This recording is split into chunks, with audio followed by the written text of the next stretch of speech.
La neige tourbillonnait derrière les immenses fenêtres de la demeure des Beaumont à Westchester, État de New York. Je me tenais dans le hall d'entrée, dégoulinante sur un marbre qui valait sans doute plus cher que tout mon immeuble. Mon manteau était trempé, mes cheveux gris plaqués sur mon crâne, et des taches de graisse bien visibles maculaient la jupe de la robe vert émeraude que j'avais achetée spécialement pour la soirée. Vous devriez peut-être rentrer chez vous et revenir, quand vous serez présentable, lâcha Camille Beaumont d'une voix où le mépris le disputait à l'élégance. Elle était la belle-mère de mon fils Lucas, et c'était la toute première fois en 4 ans qu'on m'invitait au légendaire gala de Noël des Beaumont. J'étais arrivée avec 45 minutes de retard, parce que j'avais stoppé ma vieille Toyota pour secourir une vieille dame dont la Bentley noire était tombée en panne sur l'autoroute verglacée. Je n'aurais jamais imaginé que cette femme aux yeux bleus perçants et au manteau de cachemire était en réalité Madame Élisabeth Beaumont elle-même, la mythique fondatrice de l'empire familial que tout le monde croyait appartenir à son défunt mari. Si cette histoire vous intrigue déjà, restez avec moi. Je m'appelle Claire Morel, j'ai 66 ans, et ce qui s'est passé lors de ce gala de Noël n'a pas seulement bouleversé cette soirée, ça a bouleversé le reste de ma vie. 4 mois plus tôt, je vivais encore dans mon petit appartement du Queens, survivant sur la maigre pension de veuve de mon mari Paul, quand Lucas m'a appelé. « Maman, la grand-mère de Juliette a expressément demandé que tu viennes au gala cette année. » J'aurais dû être ravie. Au lieu de ça, le ton prudent de mon fils m'a mise en garde. Les Beaumont, c'est de l'argent très ancien. Leur groupe, Beaumont et Associés, possède la moitié de l'immobilier commercial du Nord-Est américain. Et moi, j'étais la belle-mère, populaire, qu'on avait passé 4 ans à faire disparaître des photos de famille. Pourtant j'ai dit oui.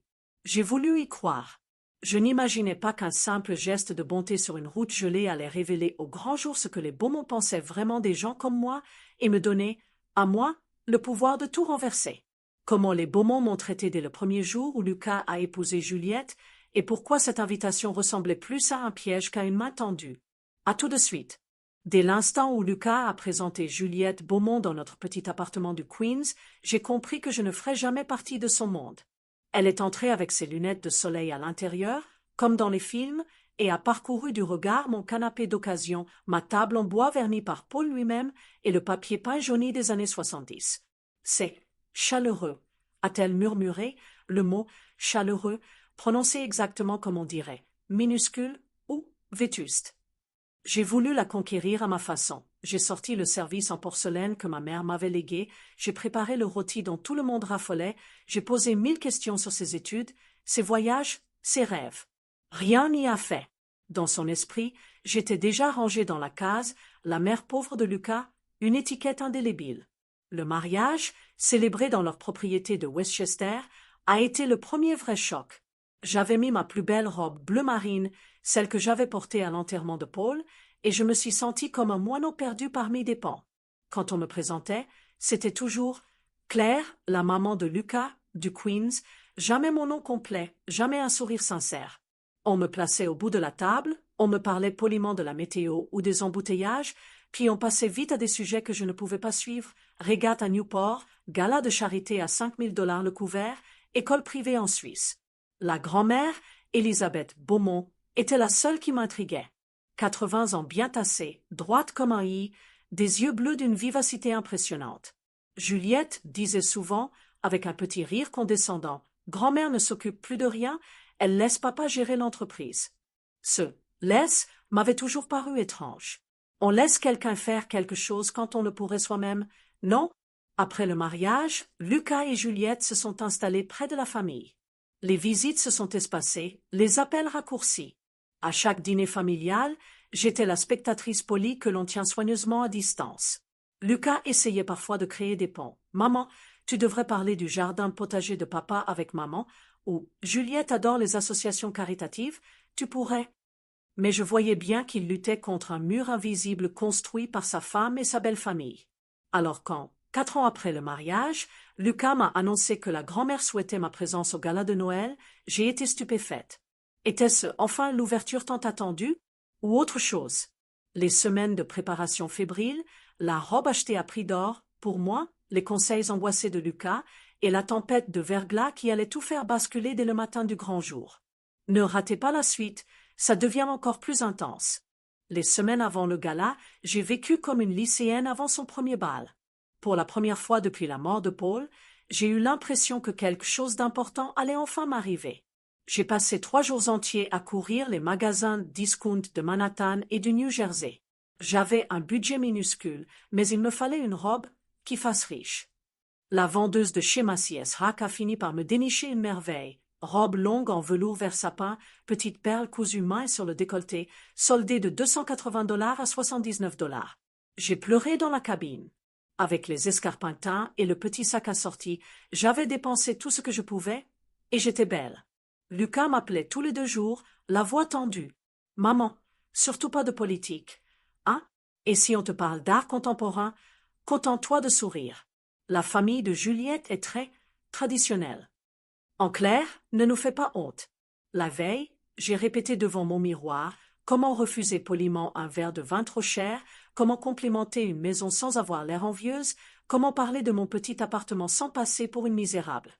Ma voisine d'en face, Madame Rosa, m'a prêté son fer à friser et m'a serré dans ses bras. « Claire, sois toi-même.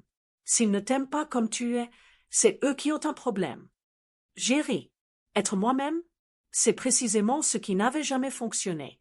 Le vendredi soir, j'ai tout préparé. Robe sur cintre, manteau d'hiver propre, le seul que je possède, réveil à 7h30 pour avoir le temps de me coiffer, rendez-vous chez le coiffeur à 9h, départ à 12h30, arrivée à 14h15 pile, élégante et à l'heure. Je me suis endormie en imaginant le regard de Juliette quand elle me verrait enfin correcte. Je rêvais déjà de la tête que ferait Camille, sa mère, en constatant que la maman du Queens pouvait ressembler à une invitée digne de ce nom. Et surtout, j'espérais qu'Elisabeth Beaumont, la mystérieuse grand-mère, daignerait enfin me parler plus de 5 minutes. Je n'ai pas regardé la météo. Le samedi matin, je me suis réveillée en sursaut, un bruit de grêlons contre la fenêtre, comme des milliers de petits cailloux. Mon téléphone clignotait. Alerte verglas niveau orange, route dangereuse, salon fermé, inondation locale.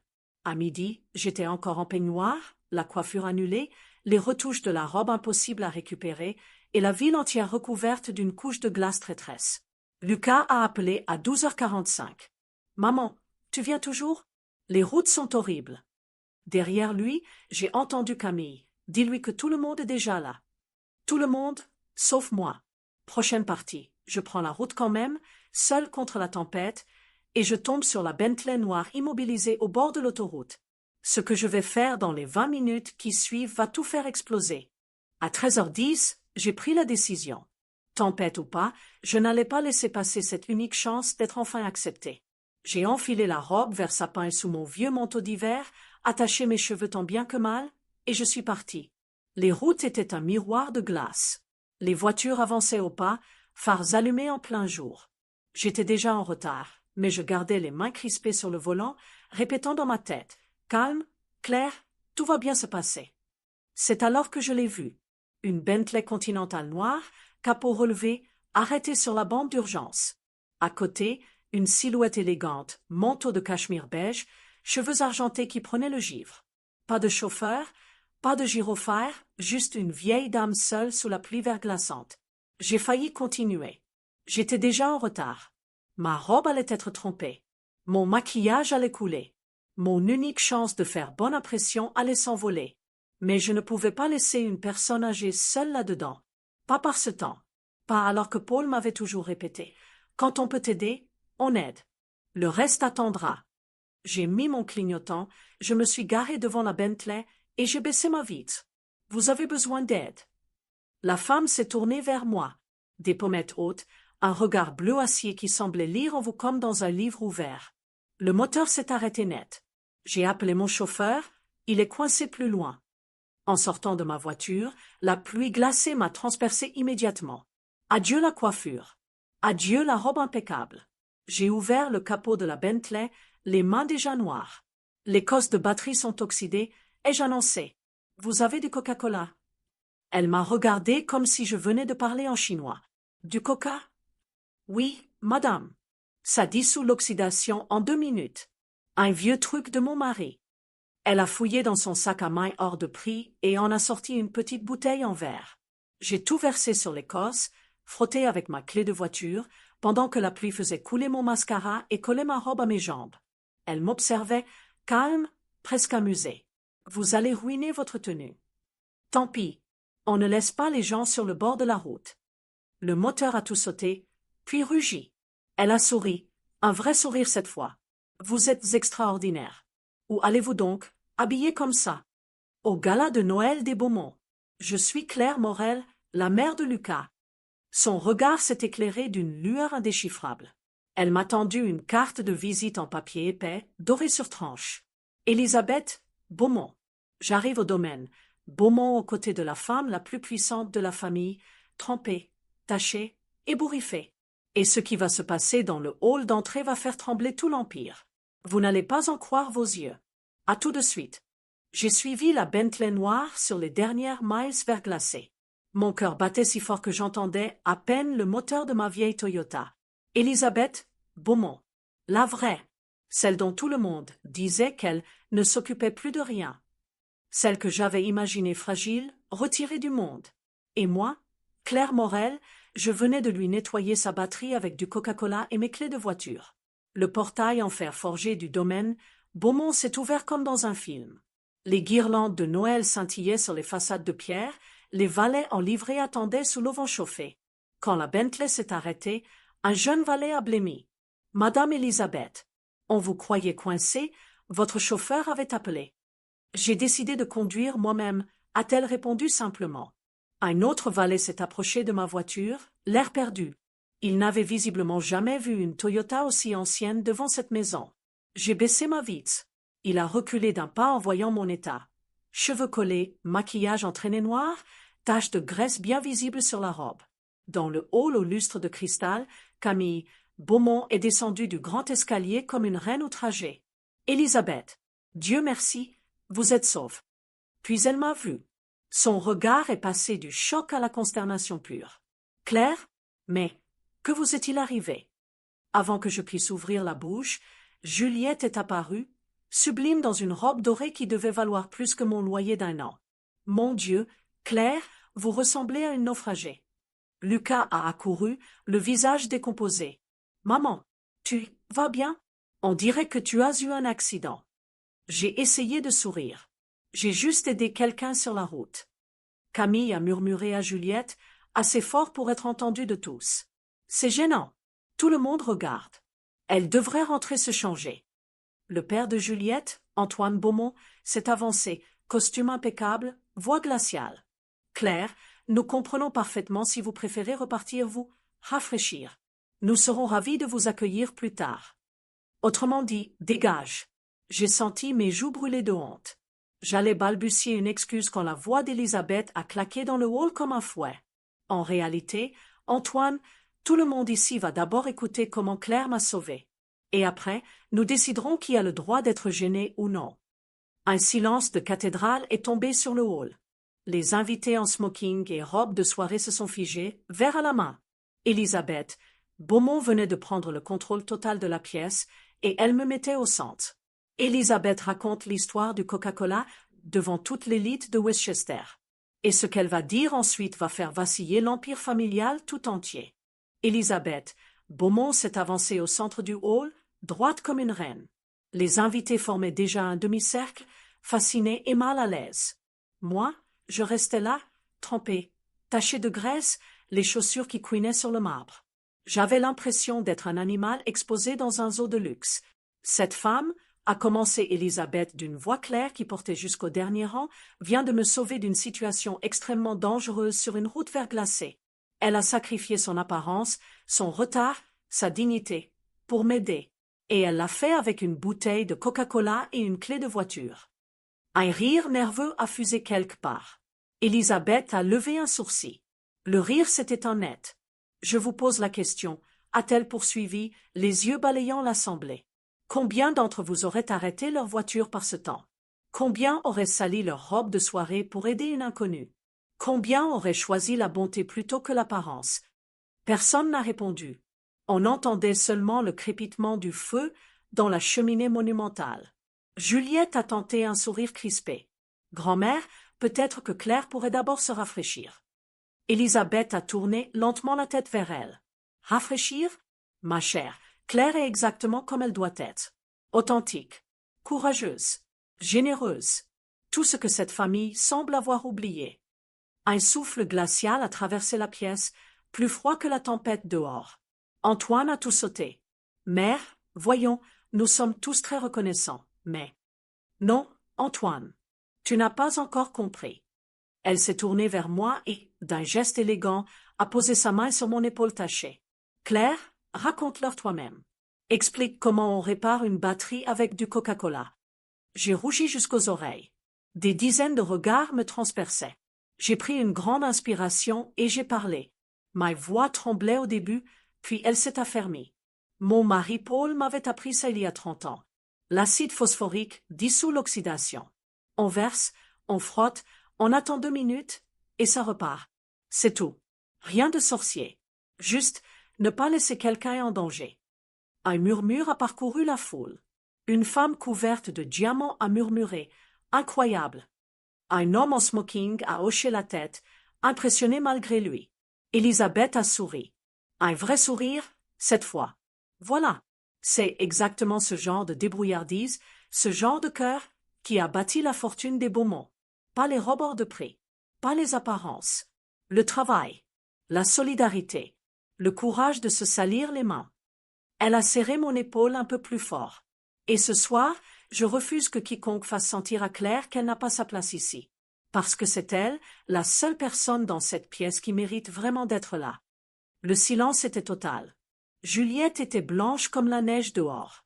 Antoine serrait les mâchoires. Et moi, je venais de comprendre que quelque chose d'énorme était en train de se produire. Le dîner commence, mais Elisabeth n'a pas fini. Ce qu'elle va révéler sur la vraie fondatrice de l'Empire, Beaumont va faire exploser toute la famille devant 150 invités. Le dîner a été annoncé comme si de rien n'était. On nous a conduits dans une salle à manger long comme un terrain de tennis, lustre en cristal, table dressée pour 150 personnes, argenterie qui brillait sous les bougies.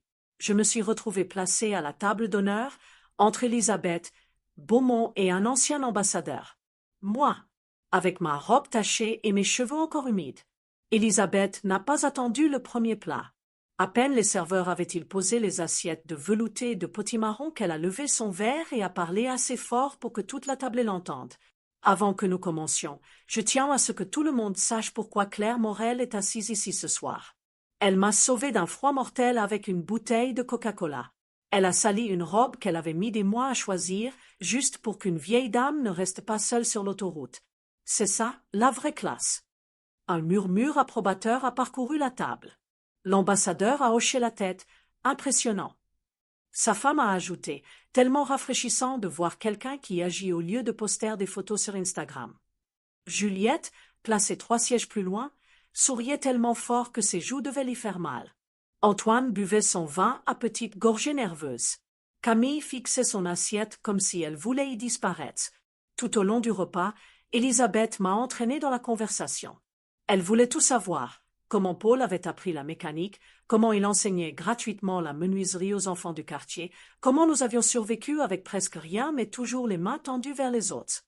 Paul disait que la richesse, c'est le nombre de personnes qu'on a aidées, pas l'argent sur le compte, ai-je répondu. Elisabeth a posé sa main sur la mienne. Exactement. C'est exactement ce que j'ai toujours cru. Antoine a tenté d'interrompre. Mère, nous pourrions parler affaires demain. Elle l'a coupé d'un regard. Non, Antoine. Ce soir, c'est le moment parfait. Le dessert venait d'être servi quand elle s'est levée. Le silence est retombé comme une hache. Mes amis, avant que nous passions au salon, j'ai une annonce à faire. Une annonce que j'aurais dû faire il y a 50 ans. Elle s'est tournée vers un immense portrait accroché au-dessus de la cheminée, une femme d'une 40aine d'années, tailleur années 70, regard déterminé. Voici une photo de moi, prise en 1972. L'année où j'ai fondé Beaumont et Associés avec $8 000 empruntés et un bureau loué à Brooklyn. Seul. Un hoquet collectif a traversé la salle. Juliette a lâché sa petite cuillère. Antoine s'est figé, le visage livide. Prochaine partie. Elisabeth révèle enfin la vérité sur qui a réellement bâti l'Empire Beaumont et pourquoi elle a laissé tout le monde croire que c'était son mari. Ce qui va suivre va détruire des années de mensonges familiaux en direct devant tout le gratin de New York. Elisabeth Beaumont est restée debout, droite comme une statue devant le portrait d'elle-même jeune. Le silence était si dense qu'on aurait entendu une épingle tomber sur le tapis persan. « Oui, vous avez bien entendu, a-t-elle repris, calme mais implacable. C'est moi qui ai créé Beaumont et Associés. Moi seul. En 1972, avec un prêt de 8 000 $, un téléphone à pièces et une détermination que personne ne voulait voir chez une femme. » Un murmure incrédule a parcouru la salle. Juliette a porté la main à sa bouche. Antoine s'est affaissé sur sa chaise comme si on venait de lui couper les jambes. À l'époque, a continué Elisabeth, une entreprise dirigée par une femme était une plaisanterie pour les banques, les fournisseurs, les clients. On me refusait des contrats parce que j'étais Madame Beaumont, pas Monsieur Beaumont. Alors j'ai laissé mon mari Henri devenir le visage public. Il était professeur de littérature, un homme adorable, mais il n'a jamais signé un seul bail commercial de sa vie. Chaque contrat, chaque négociation, chaque nuit blanche, c'était moi. Elle a marqué une pause, laissant la vérité s'installer comme une bombe à retardement. Pendant 50 ans, j'ai laissé le monde croire que l'empire Beaumont venait d'un homme. C'était plus simple, plus sûr. Mais ce soir, devant vous tous, je reprends ce qui m'appartient. Antoine a enfin retrouvé sa voix, blanche. Mère, tout le monde a toujours parlé du génie de grand-père Henri. Et je les ai laissés parler, a-t-elle coupé, parce que ça protégeait l'entreprise. Mais aujourd'hui, je suis fatiguée de voir ma famille oublier d'où vient sa fortune. Fatiguée de voir mes petits-enfants mépriser ceux qui se salissent les mains. Alors que c'est exactement ainsi que j'ai commencé. Son regard s'est posé sur moi, doux et brûlant à la fois. Claire m'a rappelé qui j'étais vraiment. Une femme qui réparait les choses elle-même. Qui n'avait pas peur de se mouiller. Qui mettait les gens avant l'apparence. Elle a levé son verre de cristal. À Claire Morel, la seule personne dans cette pièce qui agit encore comme la fondatrice de cet empire. 150 verres se sont levés mécaniquement. Juliette pleurait sans bruit. Antoine fixait le vide. Lucas me regardait, les yeux brillants de fierté et de stupeur. Et moi, dans ma robe tachée de graisse, j'ai compris que la soirée venait de basculer pour toujours. Elisabeth passe à l'action. Elle annonce publiquement qu'elle reprend les rênes de l'entreprise et me propose un poste que personne n'aurait osé imaginer pour la belle-mère du Queens. Après le dîner, Elisabeth nous a tous conduits dans la bibliothèque. Plafond à caissons, cheminée monumentale, portraits d'ancêtres qui semblaient nous juger depuis leur cadre doré. Seuls les plus proches restaient. Antoine, Camille, Juliette, Lucas, l'avocat de la famille Maître Fournier, et moi, toujours tachés, toujours là. Elisabeth s'est installée dans un fauteuil en cuir comme sur un trône. Un dossier épais attendait sur le bureau ancien.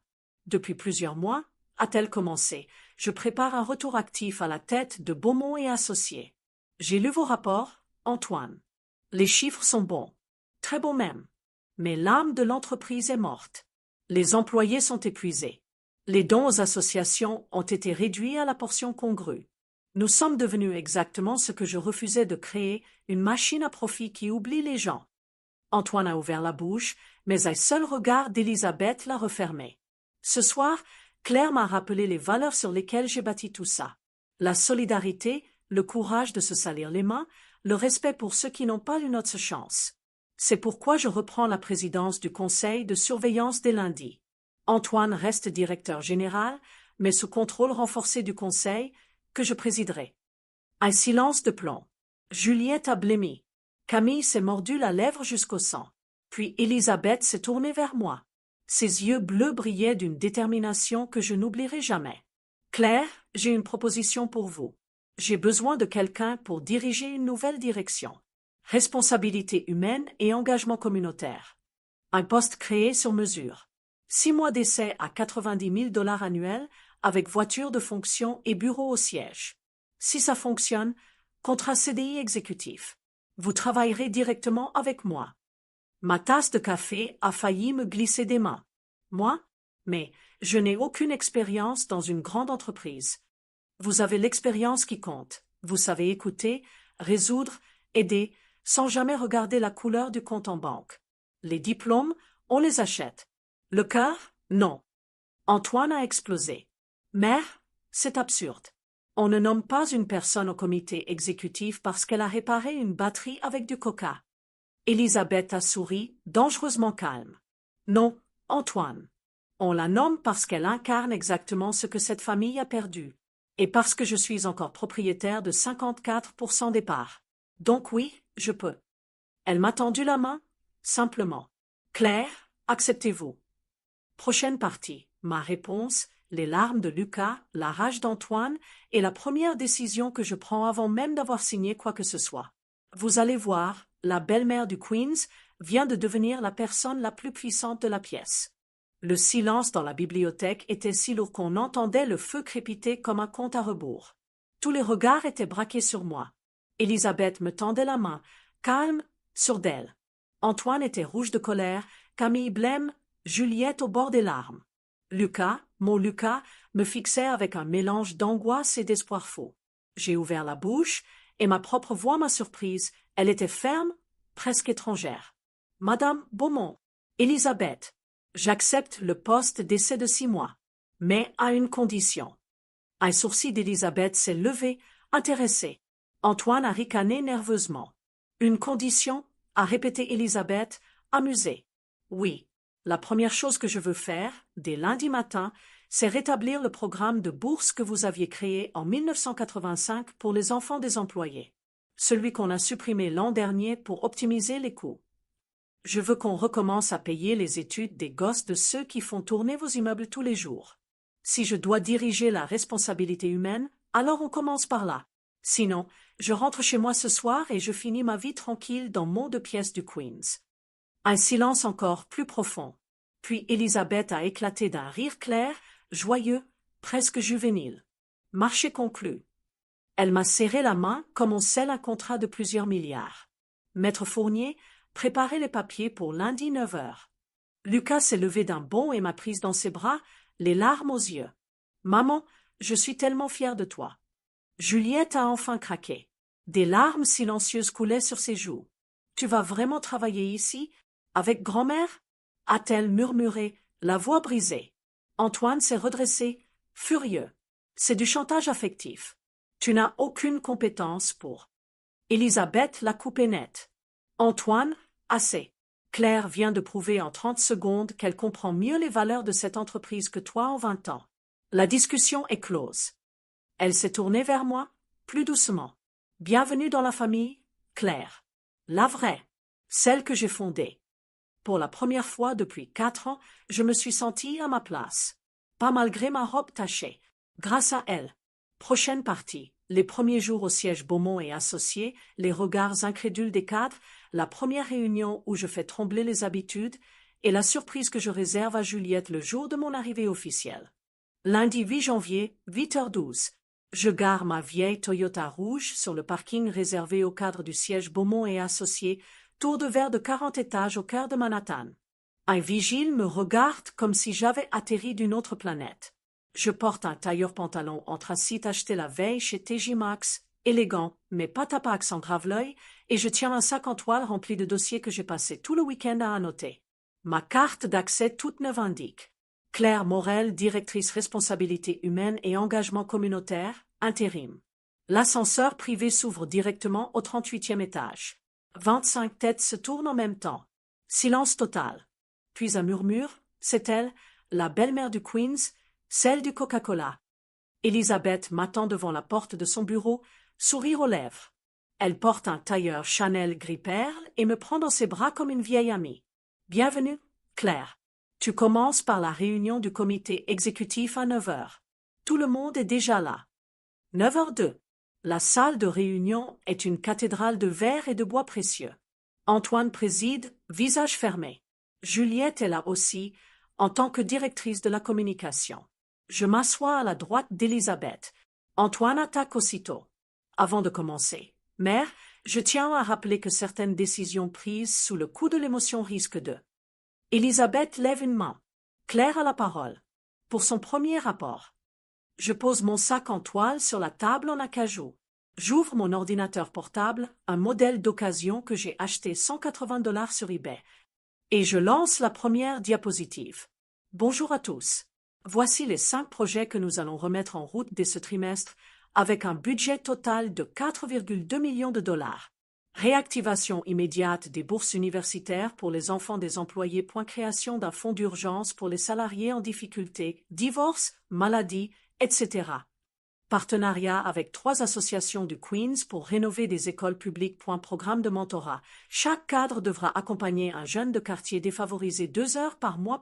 Et surtout, journée main dans le cambouis obligatoire pour tout le comité exécutif, une fois par trimestre. La première aura lieu le 28 février. Tenue de travail fournie. Silence de mort. Un directeur financier tout saute. Des journées manuelles? Je souris. Oui, on va réparer des maisons, peindre des classes, servir des repas, comme je l'ai fait toute ma vie. Antoine devient écarlate. Juliette regarde ailleurs. Elisabeth tape dans ses mains. Parfait. Vote à main levée. Qui est contre? Personne n'ose lever la main. Prochaine partie. Le jour où je fais venir Juliette avec moi dans le Queens pour sa première journée, main dans le cambouis, et la leçon qu'elle n'oubliera jamais. Vous allez voir les larmes, les rires et la réconciliation que personne n'attendait. 28 février, 7h30.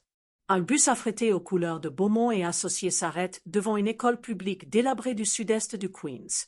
25 cadres en jean tout neuf, achetés la veille, descendent mal à l'aise.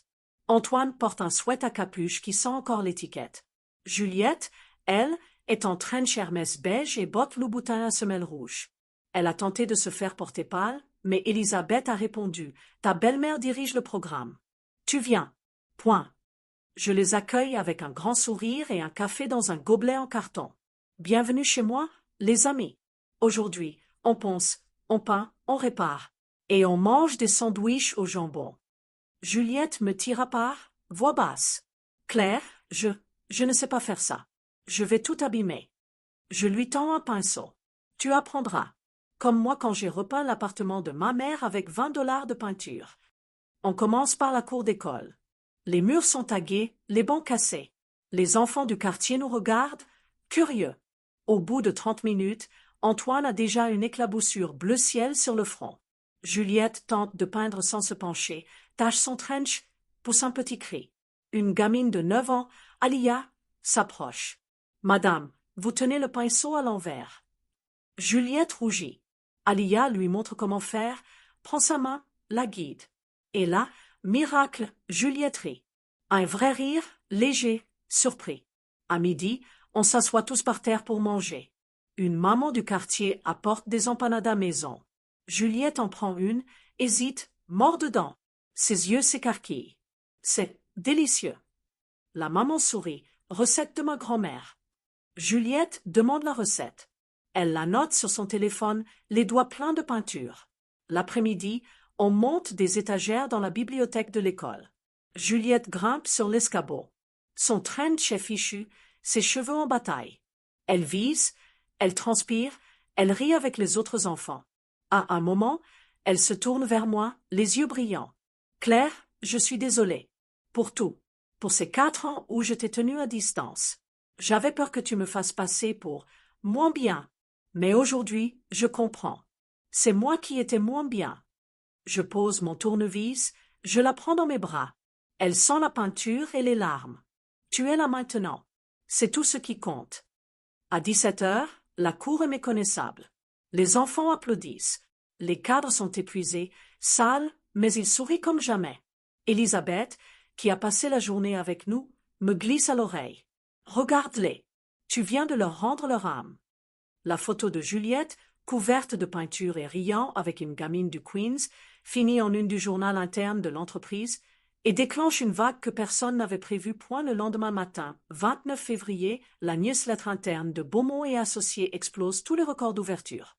En une photo prise par un professeur de l'école. Juliette Beaumont, trench Hermès ruiné, cheveux en bataille, peinture bleue sur la joue, rit aux éclats en tenant la main d'Alia, 9 ans, toutes les deux brandissant un pinceau comme un trophée. Titre: Quand la directrice communication repeint le Queens et son cœur. En 24 heures, la photo est partout. LinkedIn, 42 000 likes.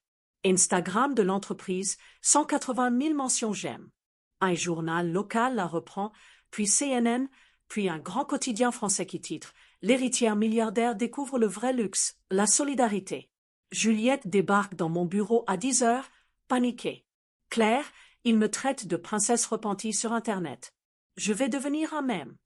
Je lui montre mon écran, les commentaires. Regarde mieux. Ils disent, enfin une riche qui agit, respect, on veut la même belle-mère. Elle lit, les yeux écarquillés. Puis elle fond en larmes. De vraies larmes, cette fois. Je n'ai jamais eu autant de messages gentils de ma vie. À midi, Elisabeth nous convoque toutes les deux. Sur son bureau, une pile de courriers. Des employés, des partenaires, des écoles, des mairies. Claire, Juliette, grâce à cette seule journée, les demandes de partenariat communautaire ont été multipliées par 10. Les candidatures spontanées aussi. Les gens veulent travailler pour une entreprise qui a une âme. Puis elle pousse une enveloppe vers Juliette. Et ça, c'est pour toi. Juliette l'ouvre, une lettre manuscrite d'Alia, avec un dessin. Merci Madame Juliette de m'avoir aidé à peindre mon école. Quand je serai grande, je veux être comme vous et comme Madame Claire. Juliette pleure pour de bon. Elle serre la lettre contre son cœur. L'après-midi, elle vient me voir, déterminée. Claire, j'arrête la com de luxe. Je veux travailler avec toi. À temps plein. Sur le terrain. Apprends-moi. Je la regarde, surprise. Tu es sûre? Ce n'est pas glamour tous les jours. Elle sourit, les yeux encore rouges. Justement, j'en ai assez du glamour qui ne sert à rien. Ce soir-là, Lucas m'appelle, ému. Maman, Juliette veut qu'on t'invite tous les dimanches à la maison. Et elle a déjà prévu de repeindre la chambre d'amis avec toi. 6 mois plus tard, le jour où mon contrat d'essai se termine et où Elisabeth m'annonce la décision définitive du conseil. Vous allez voir, ce n'est que le début d'une nouvelle vie dont je n'aurais jamais osé rêver. À tout de suite, c'est émouvant à souhait. 15 juillet, 9 heures précises. Le grand auditorium du siège Beaumont et Associés est plein à craquer. Tous les cadres sont là, les employés en visio depuis les antennes régionales, les journalistes invités sur les premiers rangs. Elisabeth a voulu que la décision soit publique, pas de cachotterie. Ce qui a changé ici doit être vu par tout le monde. Je suis assise au premier rang, tailleur bleu marine cette fois, acheté en solde, mais personne ne le sait. Les 6 derniers mois défilent dans ma tête comme un film. 380 bourses rétablies ou créées, 14 écoles rénovées, 4200 heures de bénévolat réalisées par les cadres. Un taux de satisfaction des employés passé de 47% à 82%. Et surtout, Juliette qui ne quitte presque plus le terrain, qui appelle les gamins du Queens par leur prénom, qui pleure quand une bourse change la vie d'un adolescent. Elisabeth monte sur l'estrade, 81 ans et toujours l'allure d'une impératrice. Elle prend le micro. Il y a 6 mois, j'ai imposé une expérience un peu folle. Confier la responsabilité humaine d'un empire de plusieurs milliards à une femme de 66 ans sans diplôme de grande école, sans réseau, sans rien d'autre que son cœur et son bon sens. Certains ont ri, d'autres ont prédit la catastrophe. Eh bien, voici les chiffres. Elle projette les résultats. L'auditoire applaudit à tout rompre. Puis elle se tourne vers moi. Claire Morel, le conseil de surveillance a voté à l'unanimité ce matin. Votre période d'essai est terminée. À partir d'aujourd'hui, vous êtes nommée vice-présidente exécutive en charge de la responsabilité humaine et des valeurs, membre permanent du comité stratégique, avec un salaire annuel de 380 000 $, stock options et une participation aux bénéfices. Et surtout, vous travaillerez toujours directement avec moi, tant que je serai là. L'auditoire se lève. Standing ovation. Lucas est dans un coin, les larmes aux yeux. Juliette hurle de joie comme une adolescente. Je monte sur l'estrade, les jambes tremblantes. Elisabeth me tend le micro. Je n'ai rien préparé. Alors je parle avec le cœur. Je suis juste une veuve du Queens qui a arrêté sa voiture sous la pluie. Tout ce que j'ai fait, vous pouvez le faire aussi. Merci de m'avoir laissé prouver que la bonté, quand on la met au cœur d'une entreprise, ça paie. Et ça paie mieux que tout l'argent du monde. Elisabeth me prend dans ses bras devant tout le monde. Et elle murmure à mon oreille. Bienvenue pour de bon, ma fille. La surprise que je réserve à toute la famille le soir même, et le cadeau que je fais à Elisabeth qui l'a fait pleurer pour la première fois en 50 ans point le soir même, 15 juillet, dîner intime dans la grande maison de Westchester.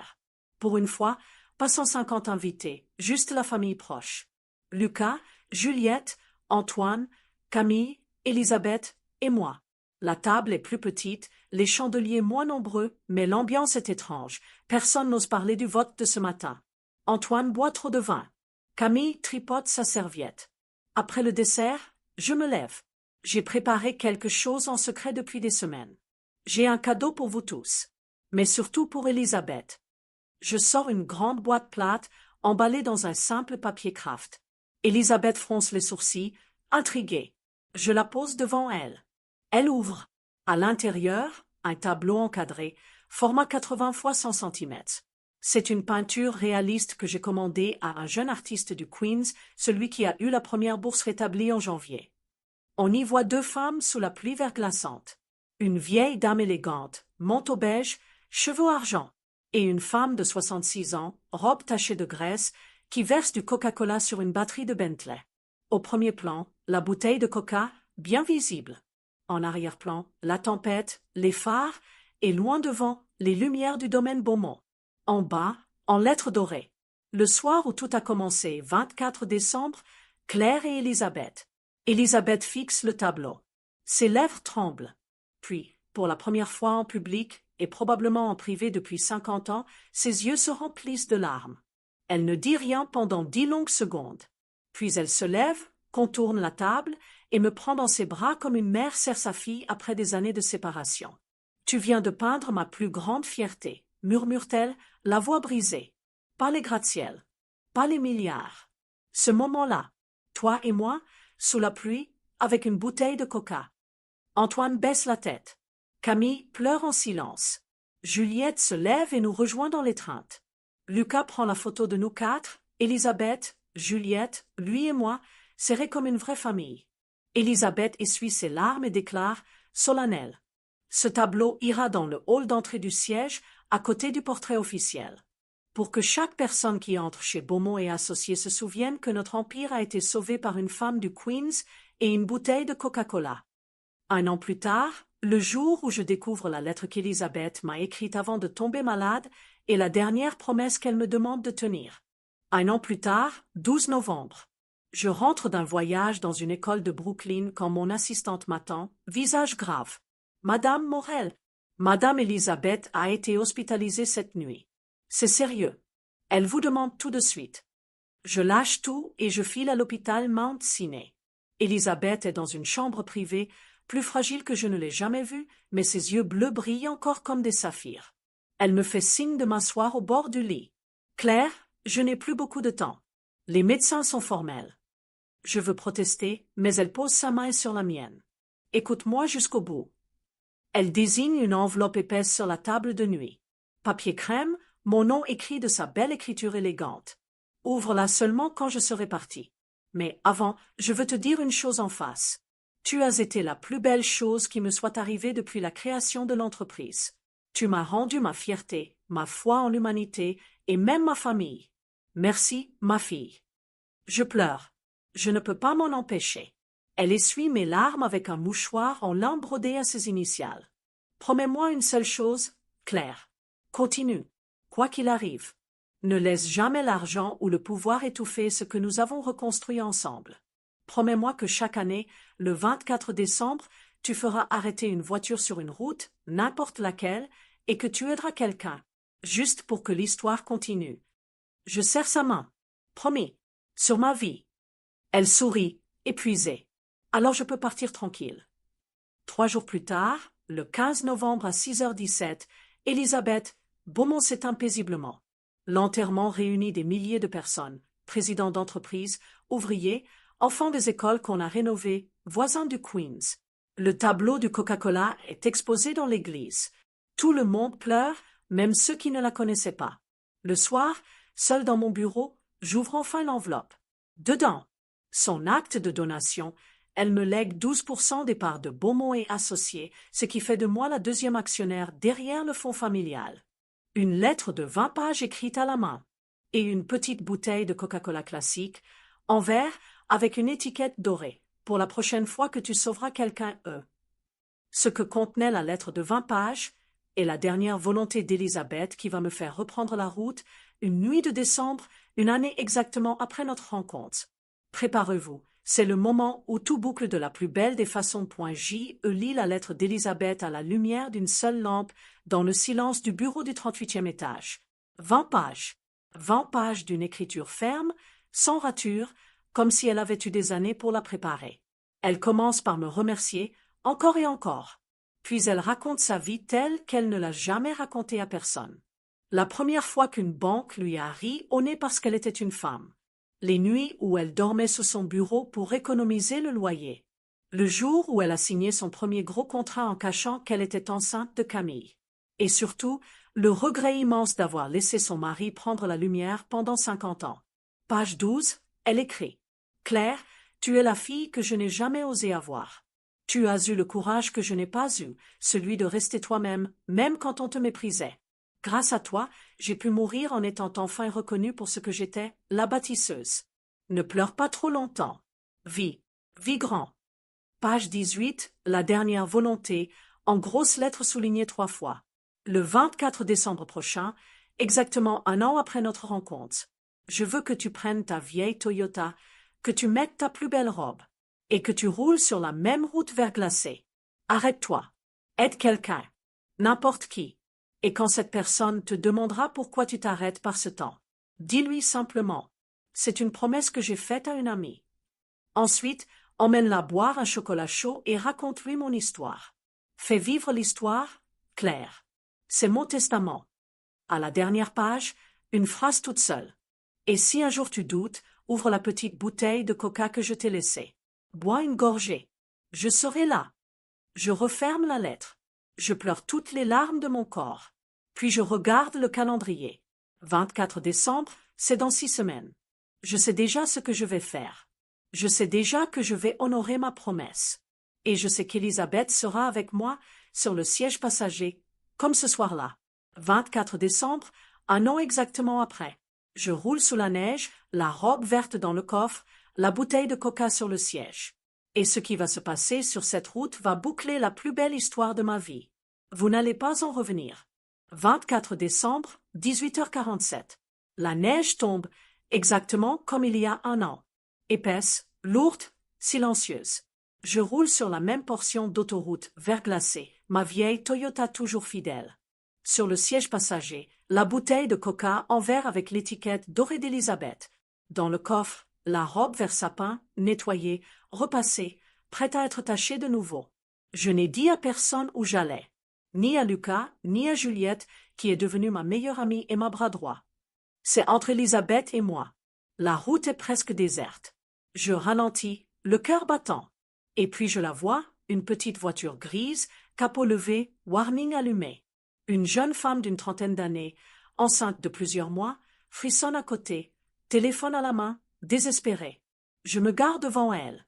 Je descends, la neige collant immédiatement à mes cheveux. Je porte mon manteau d'hiver habituel, pas encore la robe. Je veux que ce soit exactement comme la première fois. Vous avez besoin d'aide. Elle lève les yeux, ébahie. Ma batterie est morte et je dois absolument arriver à l'hôpital pour mon rendez-vous de suivi. Je souris. Montez vous réchauffer. J'ai ce qu'il faut. Dans son coffre, miracle, une canette de coca normale. Je verse, je frotte l'écosse avec ma clé, exactement comme il y a 1 an. 2 minutes plus tard, le moteur ronronne. Elle sort, émerveillée. Mais, comment vous avez fait ça? Et pourquoi vous vous êtes arrêté? Personne ne s'arrête plus.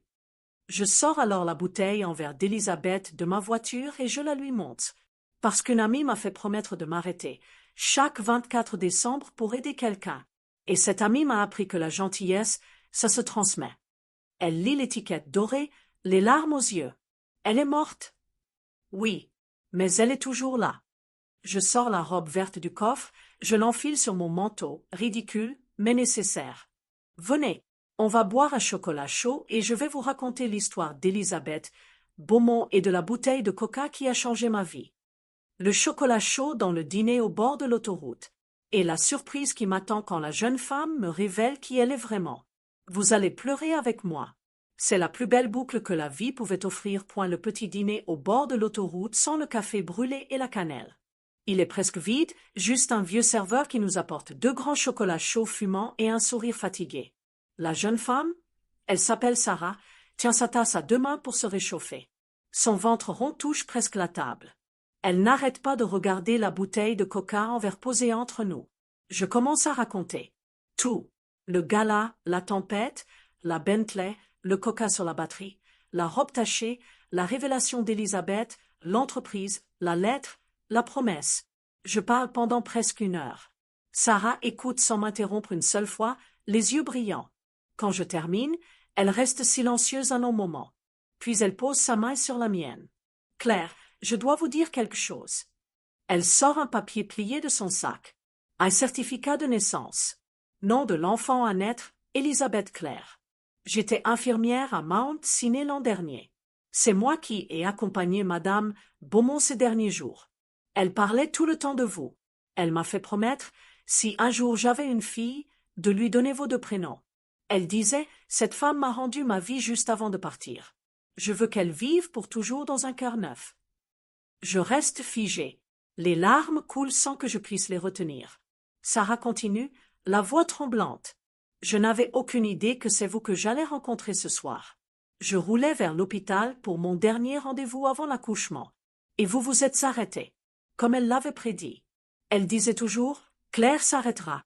Elle tiendra sa promesse. Et quelqu'un continuera l'histoire. Je regarde la bouteille de coca. Je la débouche. Je bois une gorgée. Et je sens Elisabeth, là, à côté de moi, qui sourit. Sarah me prend dans ses bras. Merci de m'avoir sauvé ce soir. Et merci de lui avoir donné une seconde vie. Dehors, la neige continue de tomber. Dans le dîner, 2 femmes pleurent doucement en buvant leur chocolat chaud. Et quelque part, une petite fille qui n'est pas encore née porte déjà nos 2 noms. L'épilogue, 5 ans plus tard. Le jour où une petite Elisabeth Claire, 5 ans, me demande de lui apprendre le truc du Coca-Cola.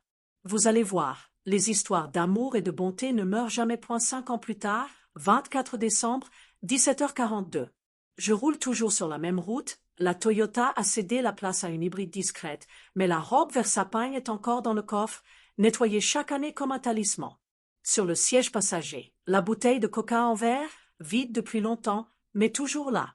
Sur la banquette arrière, une petite fille de 5 ans, natte brune, yeux bleus perçants, qui tape des pieds d'impatience. Mamie Claire, on va aider quelqu'un ce soir? Comme chaque année? Oui, ma chérie. Comme chaque année. Elle s'appelle Elisabeth Claire. Elle dit « Mamie Claire » depuis qu'elle s'est parlé, parce que Sarah est devenue ma fille de cœur et que les liens du sang, on s'en fiche quand le cœur a décidé. On arrive au fameux tronçon verglacé. Et comme par magie, ou parce que la vie sait parfois très bien écrire les fins, une voiture est arrêtée, capot levé. Un jeune papa, paniqué, tente de calmer 2 bébés qui pleurent dans leur siège. Je me gare.